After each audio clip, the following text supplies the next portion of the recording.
In the opulent drawing-room of the Duchesse de Christoval, where gilded mirrors reflected the flicker of 1,000 candles, the air was thick with the weight of secrets and the rustle of silk. The Duchess, her countenance a tapestry of resolve and maternal fervor, stood beside her daughter Inez, whose youthful beauty was shadowed by a heart torn between love and duty. The room, with its heavy velvet drapes and portraits of stern ancestors, seemed to hold its breath as the two women grappled with the spectre of an uncertain alliance. "Mother," Inez began, her voice trembling like a leaf caught in a storm, "if Monsieur de Fresques is indeed of obscure birth, I shall renounce him at once.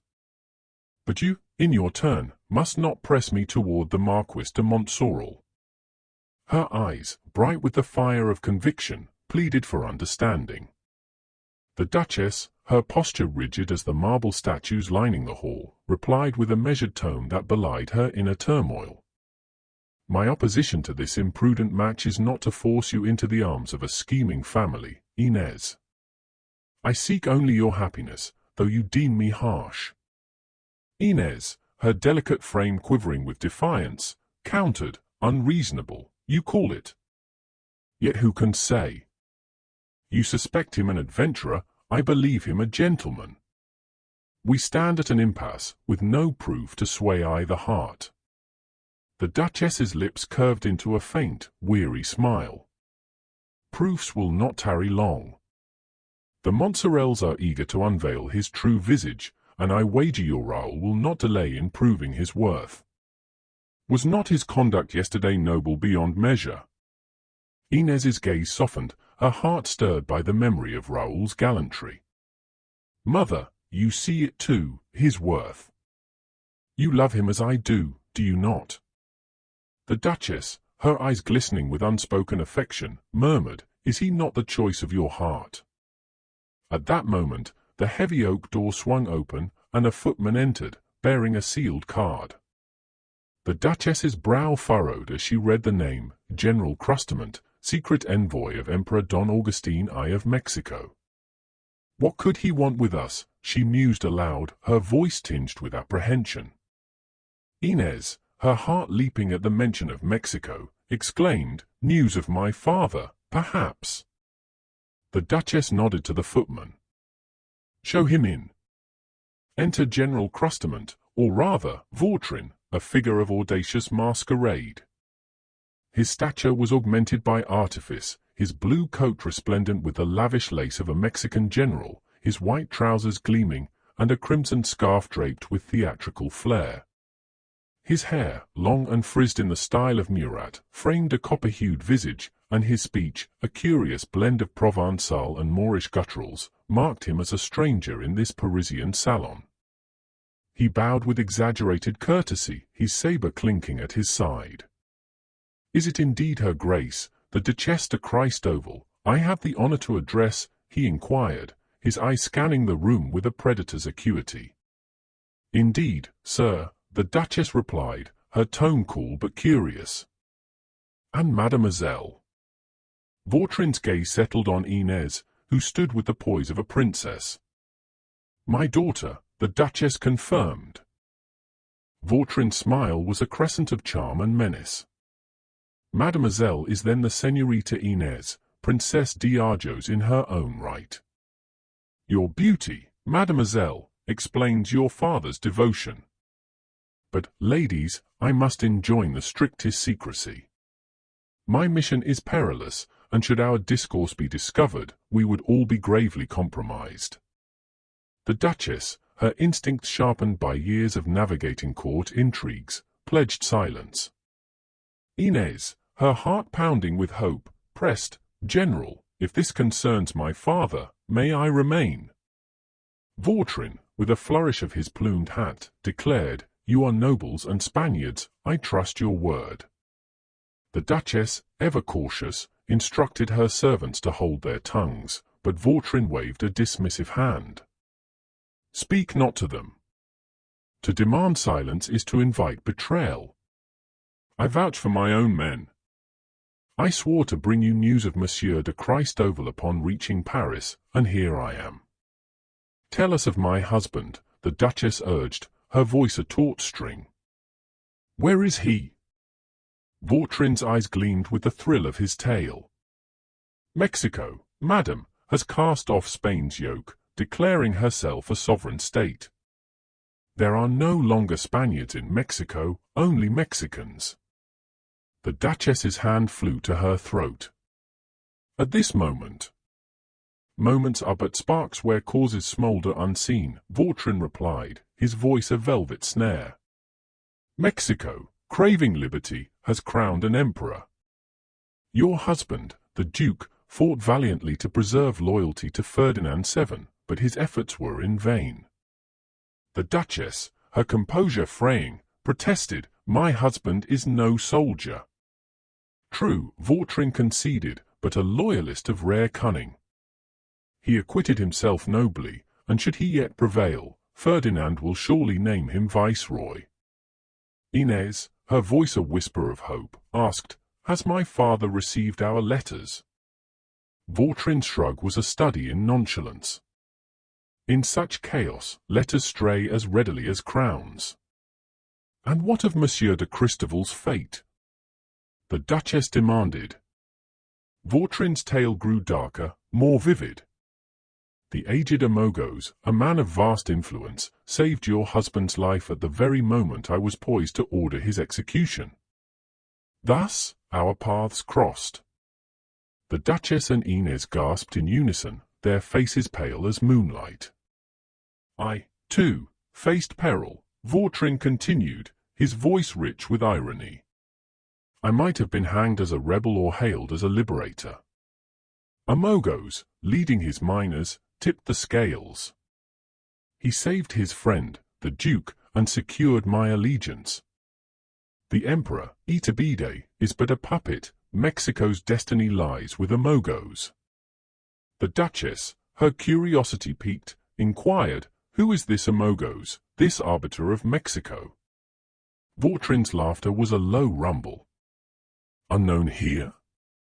Astonishing! Don Inigo Juan Vargo Cardival de los Amogos, Las Frescas y Peril, a name to conjure with, yet Paris ignores him. He uses but one name, as I do, Crustament. A titan in Mexico, yet a shadow in France. Inez's eyes widened. Frescas, you said? Indeed, Vautrin replied, sensing her quickening pulse. The name of Amogos is second mine. But fear not, the Duke's letters, which I carry, will reveal all. He patted his pocketbook, his aside a murmur of triumph. They are captivated by my Amogos. He signaled Inez to ring for a servant, and when the footman appeared, Vautrin's instructions were cryptic, delivered in a patois designed to confound. Tell my Negro, nay, you'll not understand his tongue. Gesture for him to come. The Duchess, sensing the need for discretion, sent Inez from the room. Enter Laforet, disguised as a Negro, bearing a portmanteau. Vautrin's commands to him were a coded jumble, and Inez, before departing, expressed her gratitude with a grace that stirred even Vautrin's calculating heart. Alone with the Duchess, Vautrin shed his theatrical veneer, adopting the blunt candor of a soldier.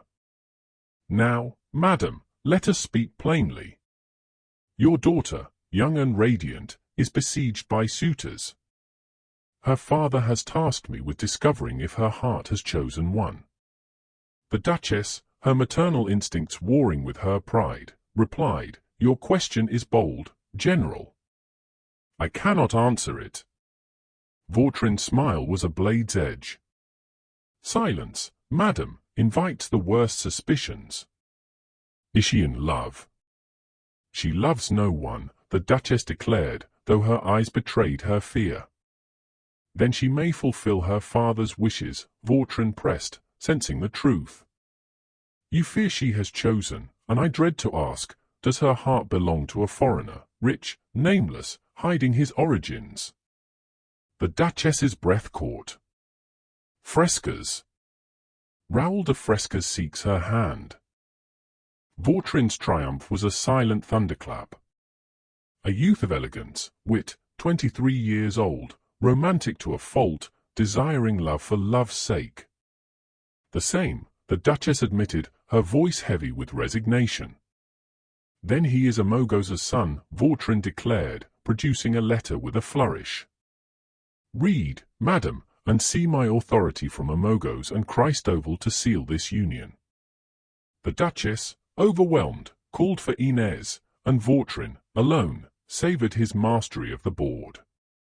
Raoul, a prince, will not want for ancestors, he mused, Mexico, and I shall see to that. But the game was not yet won. Inez returned, her joy tempered by indignation. General, my father bids me wed this Imogo's, heedless of my heart. Vautrin, unruffled, revealed, he is Raoul de Frescas. Inez's eyes blazed with betrayal. Why his silence, then? He sought love, not duty, Vautrin replied, his voice a soothing balm. He would not have you bend to obligation. Raoul's arrival shattered the fragile calm. Confronted by Vautrin's deception, he recoiled.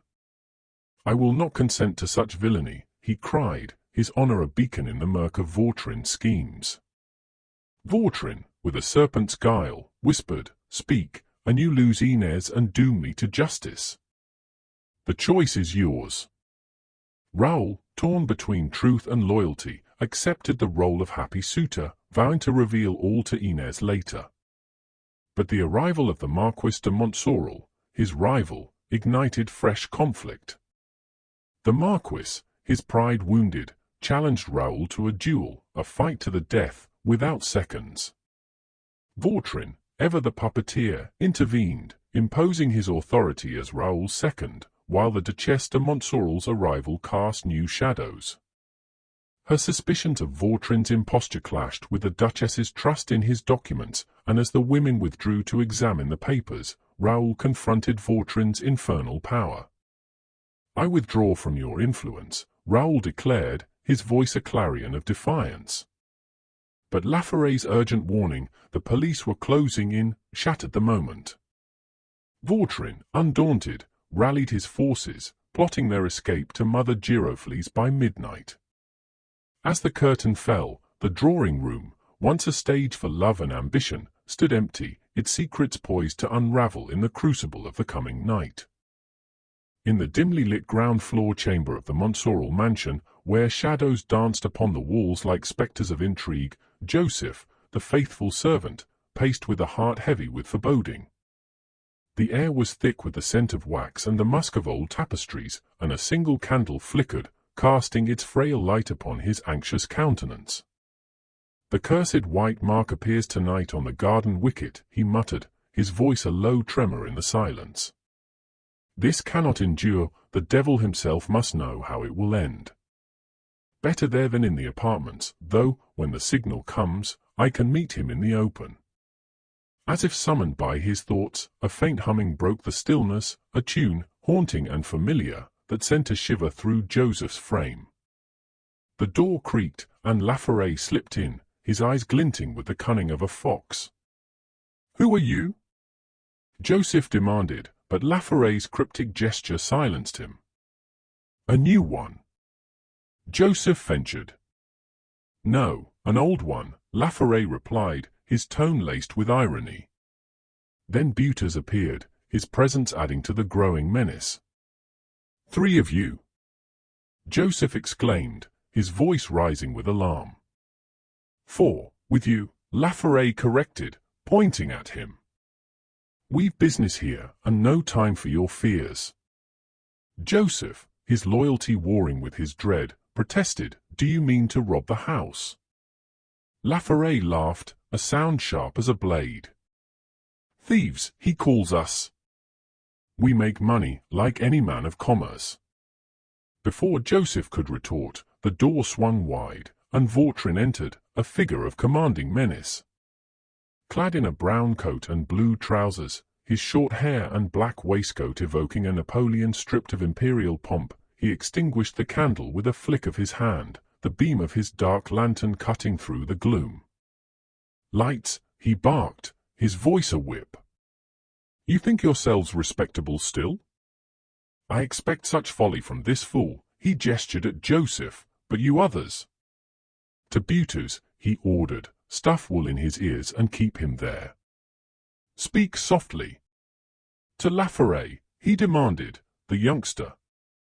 Hidden well, at Giroflee's other den, behind the invalids, Laforet assured him. See he doesn't slip away like that eel St. Charles, Vautrin growled. I never threaten, but I act. Laforet, vouching for Raoul's confinement, admitted he sent a letter to the Christoval house before we bound him, to Inez. Vautrin's eyes narrowed, but he turned to Joseph with a predator's smile. You, honest man, listen. 2 lives hang in the balance, one I care for, one I deem worthless. We'll crush the latter. Joseph, horrified, recoiled. The Marquis?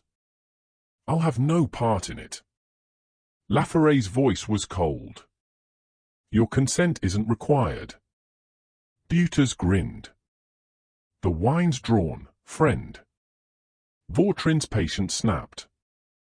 Enough. Your master fights a duel tomorrow. One will not leave alive.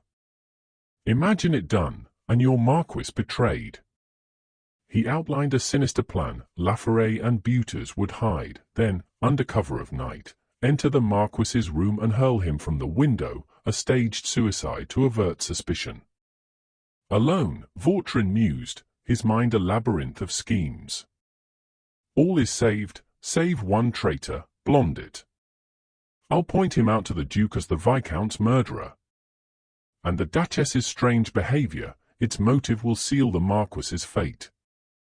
A master stroke. Joseph returned, urging Vautrin to leave, but Vautrin, undaunted, declared his intent to rifle the Duke's study. Fear, he scoffed. I rule you all. Left alone, Joseph resolved to extricate himself from the plot, but a footman's announcement halted him. St. Charles, sleek and dangerous, demanded to see the Duchess. Joseph, torn, allowed him to wait, his mind racing. Jack Colin, St. Charles mused, is entangled here.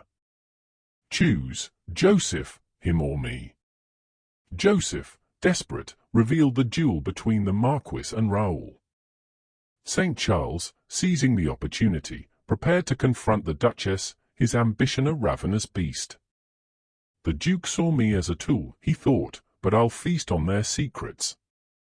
The Duchess entered, exhausted, with Mademoiselle de Vaudry. Sinking into an armchair, she was startled by St. Charles's approach. Not now, she pleaded, but his warning of the duel's deadly intent froze her. He spun a tale of Raoul's villainous servants and a conspiracy, claiming he'd narrowly escaped a den of criminals to warn her. The Duchess, torn between disbelief and dread, demanded proof. I'm a detective, St. Charles revealed, hired to unravel mysteries. Your husband distrusts me, but I offer you victory if you outbid him. The Duchess, her maternal instincts aflame, promised any sum to prove Raoul was her son. St. Charles, sensing his advantage, pledged allegiance, his mind calculating both sides. The Duke's arrival shattered the moment. Noticing St. Charles, he was stunned by the detective's claim of a plot against his son. They retired to the study, leaving the Duchess with Mademoiselle de Vaudry. Vautrin, eavesdropping from the garden, emerged, his presence a thunderclap. Silence, he commanded, sending Mademoiselle de Vaudry to intercept the assassins in the Marquis's room. To the Duchess, he revealed, Raoul is your son, Fernand de Montsorel. I hold proof of your innocence. Chaos erupted as Mademoiselle de Vaudry returned, St. Charles and servants in tow. The Duchess, defying all, demanded to be left alone with Vautrin, who accused St. Charles of the Viscount's murder. Joseph reported the Marquis's narrow escape, wounded but alive. The Duchess, securing St. Charles's detention, faced Vautrin alone. I cannot give him back, Vautrin confessed, his voice raw with a father's grief. Raoul is my soul, raised from rags to honor. I found him, a starving child, on the road from Toulon to Marseilles. I stole to nurture him, shielded him from my crimes.